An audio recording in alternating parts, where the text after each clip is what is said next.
ग्वालियर शहर के एक बेहद मशहूर बोर्डिंग स्कूल विद्या निकेतन की है। उस स्कूल का डिसिप्लिन और पढ़ाई जितनी फेमस थी, उतनी ही फेमस थी उस स्कूल हॉस्टल की भूतिया स्टोरीज। एक रात 12th क्लास के 4 दोस्त मिलकर वहीं भूतिया बातें डिस्कस कर रहे थे, जब उनमें से एक लड़का सूरज कहने लगा कि उसके पास एक ऐसा गेम है जिसकी हेल्प से वो ये पता लगा सकते हैं कि हॉस्टल की सब फेमस बातें सच भी हैं या नहीं। सब वो गेम खेलने के लिए तैयार हो गए, मगर रवि उस वक्त किसी भी बात पर ध्यान नहीं दे रहा था, क्योंकि वो अपने फोन पर विंजो ऐप पर लूडो खेल रहा था और पैसे कमा रहा था। सूरज ने रवि के हाथ से फोन छीना और उसे भी वो भूतिया गेम खेलने बिठा दिया। वो गेम था चार्ली चार्ली। लोग कहते हैं कि चार्ली चार्ली गेम एक ऐसा गेम है जिससे आत्माओं से बातें करी जा सकती हैं। इनफैक्ट उनकी माने तो ये गेम इतना खतरनाक है कि कई लोग इसकी वजह से पागल भी हो चुके हैं और कुछ लोगों की तो जान भी जा चुकी है।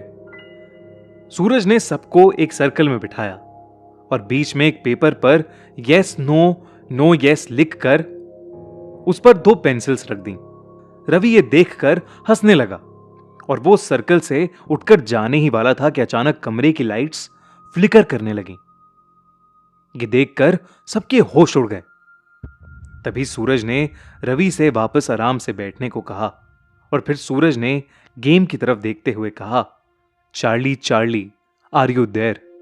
यानी चार्ली चार्ली क्या तुम यहां हो? चार्ली चार्ली क्या तुम यहां हो? ये कहने के बाद सब वेट करने लगे, पर कमरे में कुछ नहीं हुआ।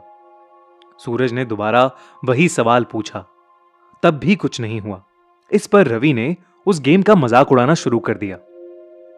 लेकिन तभी सर्कल के बीच पड़ा पेपर जोर से हिलने लगा। उस पर रखी पेंसिल्स भी इधर उधर रोल होने लगीं। सूरज ने फिर से वही सवाल पूछा, चार्ली चार्ली क्या तुम यहां हो? और तभी पेंसिल घूमकर यस पर पॉइंट करने लगी। सब हैरान होकर एक दूसरे को देखने लगे।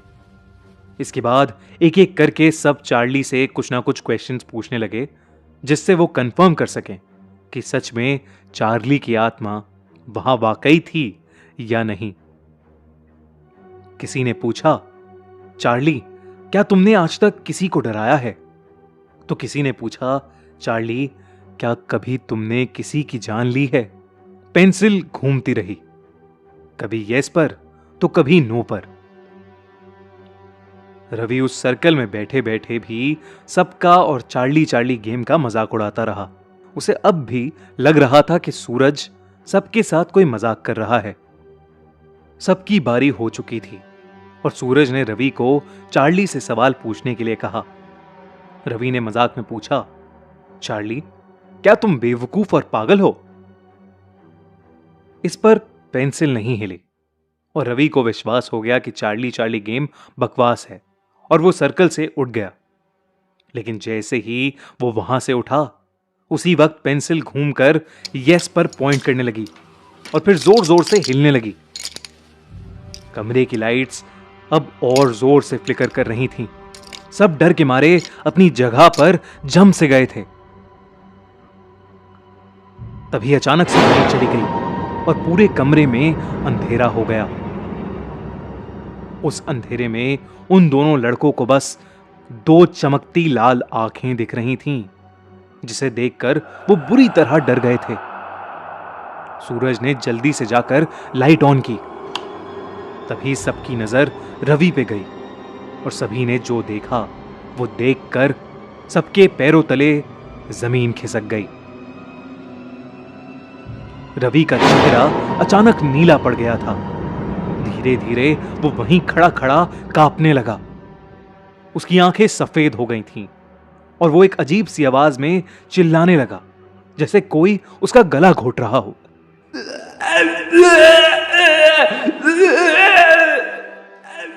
रवि की चीख सुनते ही वार्डन उनके कमरे में आ गया और तभी रवि बेहोश होकर जमीन पर गिर गया।